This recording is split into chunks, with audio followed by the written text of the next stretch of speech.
4 दिवस असतात. सोमवार, मंगळवार, बुधवार आणि गुरुवार. तर हे 4 दिवस फक्त 11 वाजता उपस्थित राहायचं आणि बाकीचे सरांचे तास असतात त्यावेळेला राहायचं. कसं आहे की घरी बसून ही सोय आहे. थोडस तुम्हाला नेट लागलं तरी चालतं, पण घरी बसून ही सोय आहे. हा हा म्हणून आणि तुम्ही किती तास केलेत मला माहित नाही, परंतु मी संत तुकारामांचा जो पेपर आहे का नाही, एका लेखकाचा अभ्यास, मध्ययुगीन संत तुकाराम हा पेपर मी शिकवतोय. त्याच्यामध्ये तुम्हाला मी बऱ्याच गोष्टी अगोदर सांगितलेल्या आहेत, म्हणजे काही जे विद्यार्थी होते त्यांना, ज्याच्यामध्ये संत तुकारामांचं जीवन चरित्र वगैरे ह्या गोष्टी सगळ्या सांगितलेल्या आहेत.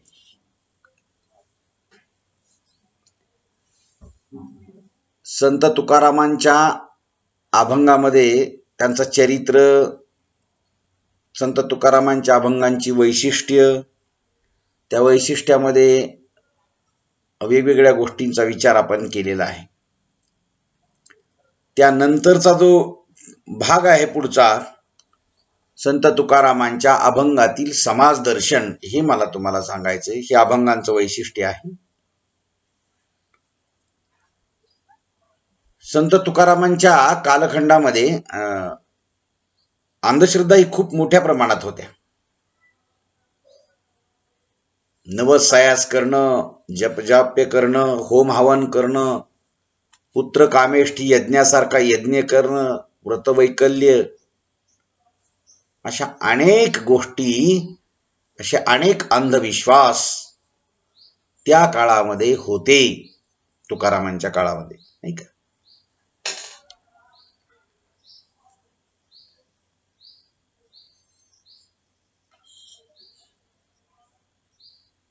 हा, नितीश कुमार, आवाज येतो का? हा ठीक आहे.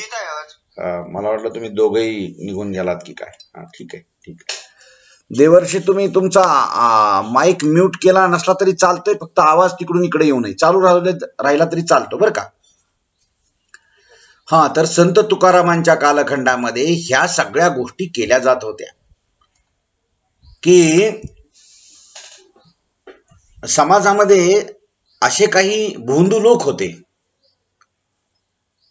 ज्या लोकांच्या वर्तनामुळे सामान्य अज्ञानी जनता ही अंधश्रद्धेच्या किंवा अंधविश्वासाच्या पोटी बळी जात होती. त्यांचं जीवन अतिशय गांजून गेलेलं होतं असं आपणाला म्हणता येईल. आणि म्हणून तुकारामांनी त्या काळातलं जे समाजदर्शन आहे, जे समाजाचं जगणं आहे, हे जगणं समाजाचं तुकारामांनी आपल्या अभंगांमधून मांडलेलं आहे. संत तुकारामांचा हा जो जीवन प्रवास आहे, तो संबंध कालखंडामध्ये त्यांनी आपल्या आयुष्यामध्ये जे जे पाहिलं, जे जे साहिलं म्हणजे भोगलं, ते सगळं तुकारामांनी आपल्या अभंगांमधून मांडलेलं आहे. तुकारामांना त्या काळामध्ये जो समाज दिसला, जशा प्रकारचा समाज जगत होता, त्याचं जगणं तुकारामांनी आपल्या अभंगामधून मांडलेलं आहे. आणि म्हणून त्या कालखंडामध्ये हे नवसायास करणारे लोक होते, माळा जपून भोंदाडून खाणारे लोक होते, आम्हाला यज्ञ करायचा आहे म्हणून यज्ञकुंड पेटवणारी लोक होते आणि यज्ञाच्या नावाखाली लोकांना भोंदाडून खात होते.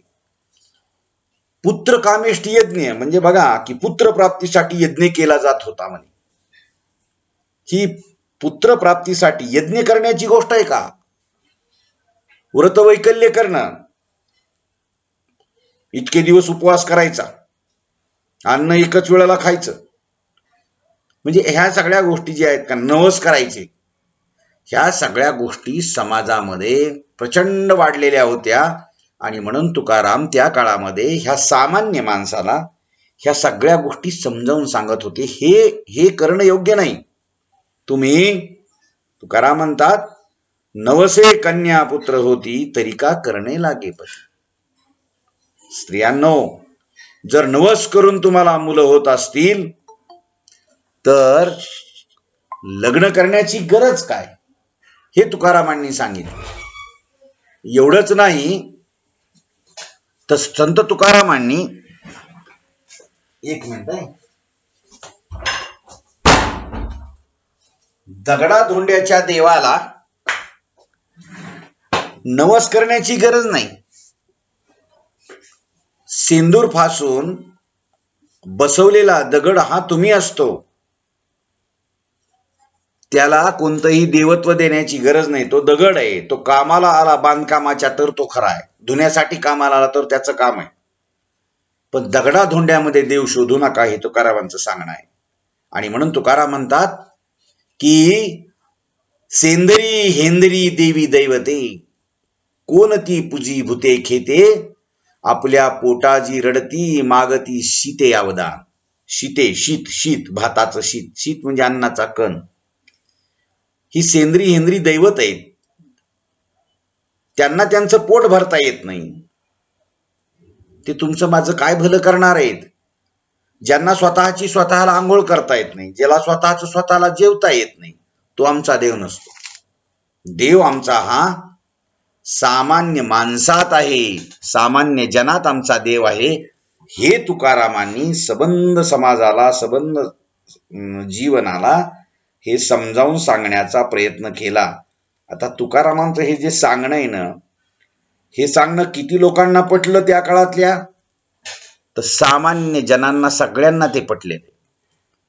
पण ज्यांचं पोट ह्याच्यावर होतं, हे वागणाऱ्या लोकांचं, त्यांनी मात्र तुकारामांना नावं ठेवली. आणि म्हणून तुकारामांनी त्या काळातलं बघा, की मला जे दिसतं ना ते मी जशाच तसं मांडतो का? मला गावातला जो अन्याय अत्याचार असतो, भ्रष्टाचार असतो, तो मी मांडतो का? तुकाराम ज्याच्या पाठीमागे कोणीही त्या काळातला बलाढ्य माणूस नव्हता, सर्वसामान्य जनता होती. त्या काळामध्ये एवढ्या मोठ्या धर्मपंडितांच्या विरोधात बोलणं, समाजाला भोंदाडून खाणाऱ्याच्या धनदांडग्यांच्या विरोधात बोलणं, ही तुकारामांची खूप मोठी क्रांती आहे. आणि म्हणून तुकारामांनी त्या काळात जे त्यांना समाजाचं दर्शन घडलं ते तुकारामांनी मांडलेले. तुकाराम पुन्हा म्हणतात की काय होतं ह्या जगामध्ये, अशा नवसानं मुलं करणारी लोक किंवा नवसासाठी मुलासाठी नवस करणारे लोक किती भोंदाडून खाणारी, किंवा नवसासाठी किंवा मुलासाठी नवस करून किती अंधश्रद्धेला बळी पडणारी ही लोक आहेत. एवढंच नाही तर दगडाला शेंदूर फासलेल्या देवापुढं डोकं टेकवणारी लोक किती किती वाईट आहे, त्यांना जाग केली. त्याच्याच बरोबर तुकाराम सांगतात की काही लोक असे होते, अंगात भूत येणं, देवी संचरण, देव संचारण अंगामध्ये. माईक कुणाचं तरी ओपन आहे, ते बंद करा. तुमच्यापैकी कुणाचं तरी देवर्ष आहे, तिथे एक माईकचं चिन्ह आहे, तर तुम्ही स्क्रीनवर बोट ठेवा आणि त्याच्यावर एक क्लिक करा. बोट ठेवून असं झाडासारखं चित्र येतं पहा, तुमच्या स्क्रीनवर बोट ठेवा आणि एक झाडासारखं चित्र येतं, त्याच्यावर क्लिक करा, म्हणजे मग ते थांबेल, नाही का? तर तुकाराम म्हणतात की अंगात भूत येणं, अंगात देवी येणं, अंगात देव येणं, देवाचा संचार होणं, ह्या खुळचट कल्पना देखील त्या काळात वाढल्या होत्या. यावरही तुकाराम शांत बसले नाहीत. आजही काही खेडेगावामध्ये काही स्त्रियांच्या अंगात येतं, केस मोकळे सोडतात, अंगात देवी त्यांच्या संचारते म्हणे. हे खरं आहे का? तुकारामांच्या 17व्या शतकापासून आजपर्यंत हे चालू आहे. आणि म्हणून तुकाराम म्हणतात, डोई वाढवणी केस, भूते आणि ती अंगास, तरी ते नव्हती संत जन, तेथे नाही आत्मखून. तुकाराम म्हणतात डोक्याचे केस वाढवतात, अंगामध्ये भूत आणतात, देव आणतात आणि संचार करतात, असले संत नाहीत. त्यांना खऱ्या अर्थानं स्वतःलाच ओळखता आलं नाही, स्वतःतल्या असलेल्या ईश्वराला, देवाला, त्याला त्याचं कळालं नाही, तो दुसऱ्याचं सांगायला निघतो. हा हूं करतो, उद घातला की सांगतो तुला अमुक होणार, ढमुक होणार, टमुक होणार, हे तुकाराम म्हणतात हे सगळं खोटं आहे. आणि म्हणून तुकारामांनी तत्कालीन समाजामध्ये शिरजोरी करणाऱ्या पांढरपेशी समाजानं सोवळ्यावळ्याचंही फार स्तोम माजवलं होतं. यातून समाजाला हा उच्च आहे, हा नीच आहे अशा भिंती निर्माण केल्या होत्या, भेदभाव वाढवला होता. आणि अशा प्रकारचा भेदभाव करणाऱ्या दांभिकांचा दांभिकपणा तुकारामांनी उघड्यावर आणला. तुम्ही वेगळे होत, आम्ही वेगळे होत, माझ्या अंगात देव येतो, तुम्ही शूद्र आहात, आम्ही धर्मपंडित आहोत, तुम्हाला काही येत नाही, असा जो भेदभाव आहे, असा जो द्वेष भाव आहे, असा जो दोन करण्याचा भाव आहे, एकाला वेगळं समजायचं दुसऱ्याला वेगळं समजायचं असा जो भाव आहे, तो तुकारामांनी पहिल्यांदा या समाजाच्या समोर आणला. तुकाराम इतका परखड संत होता किंवा तुकारामांनी इतकं परखडपणे आपल्या काही गोष्टी समाजासमोर मांडल्या की तुकारामांना त्या काळामध्ये कोणकोणत्या छळाला सामोरं जावं लागलं असेल याची कल्पना करा. तुकाराम हा भिणारा नव्हता.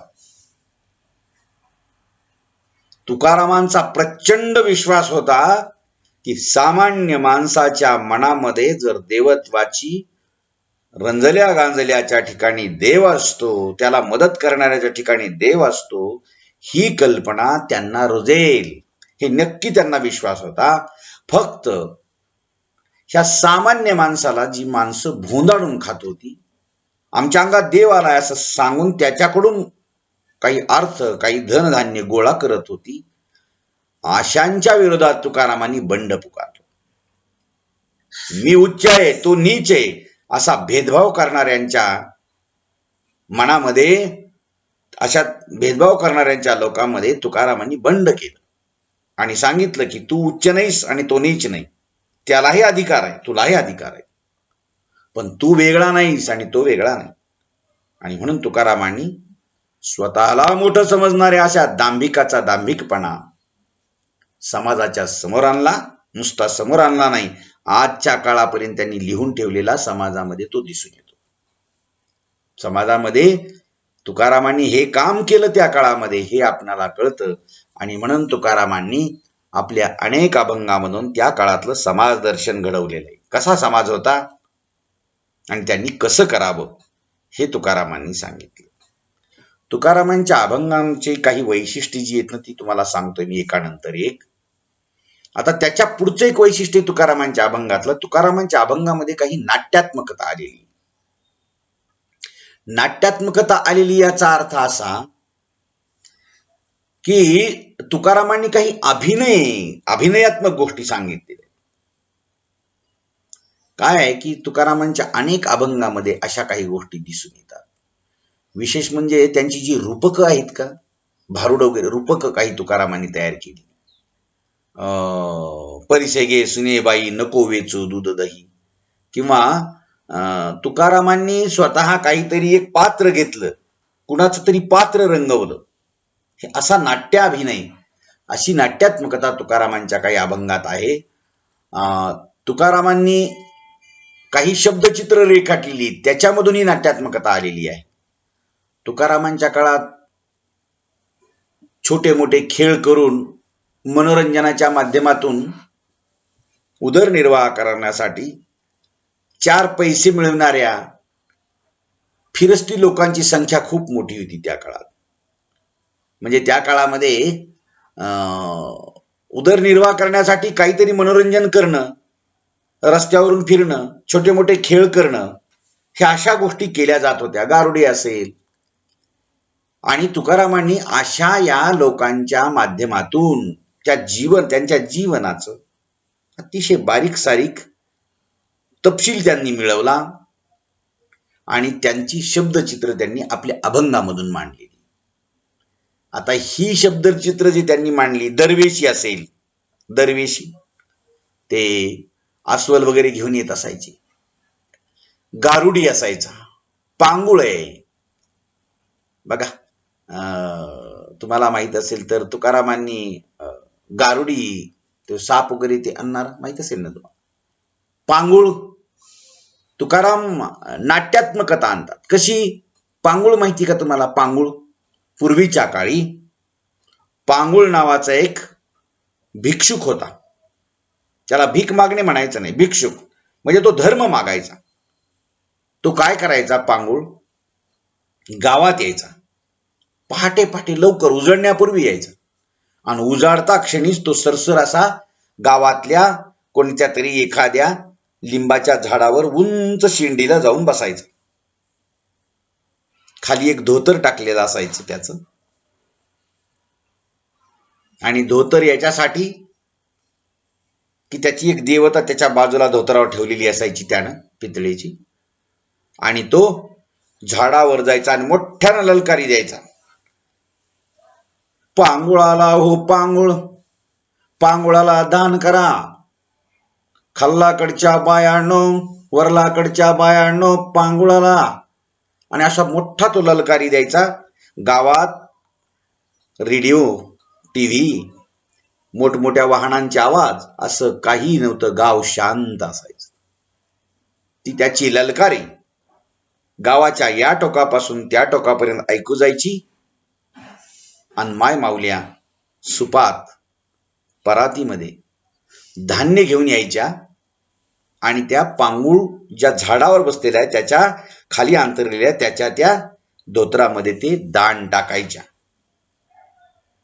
आणि दान टाकून तो वरतून विचारायचा, नाव सांगा. म्हणजे ती स्त्री ज्याने दान आणलं जिनं, ती स्त्री, पुरुष दान आणून वाढत नसायचे, स्त्रीच आणून वाढत असायची. आणि मग ती स्त्री आपल्या मृत झालेल्या सासऱ्याचं, आजच सासऱ्याचं नाव सांगायची आणि त्याच्या नावाने, गंगाराम पाटील असेल नाव त्याचं, मग गंगाराम पाटलाच्या नावानं दान पावले, पंढरपूरच्या विठ्ठलाला गंगाराम पाटलाच्या नावाने दान पावले, जेजुरीच्या खंडोबारायाला दान पावले. तो असा सगळ्या देवी देवतांना दान पावते करायचा. आणि हे पांगुळ आहे का नाही, हा लोकदेवतेचा उपासक आहे. तुकारामांनी त्याला आपल्या अभंगात घेतलं आणि त्याचा अभिनय केला, त्याचं नाट्य केलं. काय केलं? आता पांगुळचा अर्थ असा आहे खरा शब्दशः अपंग, अपंगत्व, पांगळा. ते तुकाराम म्हणतात, पांगुळ झालो देवा नाही हात ना पाय, बैसलो जयावरी सैराट ते जाय. मी पांगुळ झालो. तुकाराम म्हणतात हे काय आहे? नाटकातलं एक पात्र आहे, हे अभिनय आहे नाटकातला. तुकारामांनी अशी नाट्यात्मकता. तो पांगुळ म्हणतो देवा, तुकारामाचा पांगुळ, तुकारामाचं मन, तुकारामाचा आत्मा. तो म्हणतो, ते जे मन आहे ते काय म्हणतो की पांगुळ झालो देवा नाही हात ना पाय. मनाला हात पाय नसतात. ज्याच्यावर मन जातं, लक्ष जातं, लक्षात येतं, जिथे मन जातं तिथे ती प्रचंड वेगानं पळत, सैराट ते धावे. काय करू देवा, मन माझ्या ताब्यात नाही. ते पांगुळलंय, अपंगत्व आहे त्याला, आणि ते इतके जोरात पळतं की कशालाच ऐकत नाही. हे तुकारामांनी आपल्या मनाला दिलेलं पंगुत्व किंवा पांगुळपण.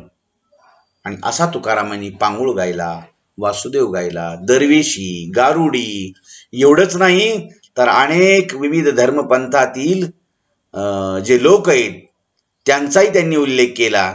उलट महानुभाव असेल, मलंग, मुंडा, शाक्त, जंगम, वैदू, तेलीन, कैकाडी, द्वारपाल, सोनार, न्हावी, धोबी, चांभार, खाटीक, पारधी, ह्या 18 पगड जाती धर्मातल्या या भिक्षुकांचं तुकारामांनी स्वतः अभिनय केला.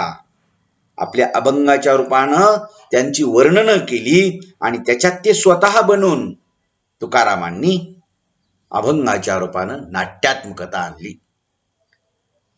मलंग जो नावाचा एक हा जो भिक्षुक असतो का नाही, तो अघोरी मार्गाचं वर्णन करतो. तो अघोरी मार्ग असतो त्याचा. शाक्तांच्या खोट्या नाट्या भानगडीचं तुकारामांनी वर्णन. आता शाक्त जो असतो का नाही, शाक्त नावाचा एक पंथ आहे, त्यांची पूजा ही अशी देवीची असते आणि तिला नैवेद्य कशाचा दाखवतात? मांसाचाच. त्या देवीला आंघोळ दारूनेच घालतात. असा जो शाक्त आहे, वाईट असा तो पंथ आहे, शाक्त पंथ, त्याचाही तुकारामांनी समाचार घेतला नाट्यात्मकतेच्या दृष्टीनं. आणि म्हणून जंगमाच्या शिवभक्तीचं त्यांनी वर्णन केलं. तरुणांना असा गुडघा करून त्याला पाठीमागून मारणारा जो मुंडा असतो, किंवा अशा तरुणांना मारणारा जो गुंड असतो, त्याचं वर्णन केलं. मुंड नावाचा मुंडा. हे अशा अनेक शब्दचित्रांच्या माध्यमातून तुकारामांनी नाट्यात्मकता आणलेली आपणाला दिसते. आणि हा नाट्यात्मक जो भाव आहे, तो भाव त्या काळामध्ये फिरत असलेल्या या फिरस्त्यांच्या माध्यमातून वासुदेव असेल, वासुदेव मी तत्वता, पहाटे पहाटे राम नामाची ललकारी घेऊन मी तुमच्या दारात आलोय. तुकाराम म्हणून नाही, तुकाराम म्हणून तिथं उभे नाहीत. तुकाराम म्हणतो की त्या कालखंडामध्ये वासुदेव घरात येणं, त्याला धर्म वाढणं, पांगुळ घरी येणं, त्याला पांगुळ गावात येणं, त्याला धर्म वाढणं, हे खूप मोठं पुण्याची गोष्ट वाटत असायची. आणि म्हणून वासुदेव हा लोकसंस्कृतीचा उपासक तुकारामांनी स्वतः बनले. आणि त्या वासुदेवाच्या रूपानं तुम्हाला सांगितलं की मी पहाटेच तुमच्या घरी आलेलोय, राम नामाचं मला दान करा, तुम्ही राम नाम घ्या, मी वासुदेव आहे. तुकाराम म्हणून बाजूला थांबून स्वतः वासुदेव बनतात.